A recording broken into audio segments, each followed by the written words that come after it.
اول من تا اینجا تا خیلی ربطی کردم. فکر میکنم باید از الان رو پای خودت وایسی. دستت درد نکنه آقا برم. الان من نیاز به این نفر دارم که ظرفامو بشوره. خودم بشورم آقا جان. لباسامو بشوره. خودم بشورم. بابا من یه نفرم میخوام سیفید میفید باشه. خودم میرم ستیق میکنم سیبیلامو بزنم. خدا تا نمیفهمم.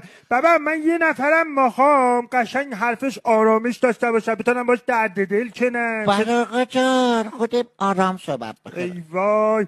بابا یکی هم میخوام شبای کمرم درد بکنه و منم بمالانم. خودم میمالانم آقا جان. وای. بابا من یکی هم میخوام یه کارایی باهاش بکنم که با تو نمیتونم بکنم. آقا جان من خودم هستم آقا جان. ای وای بابام تو میتونی، من نمیتونم. ای خدا بیا نکار کردی من رو گیره یه آدم نفهم انداختی. خدا دلبر میخوام یالا، هن میخوام یالا، دستن میخوام.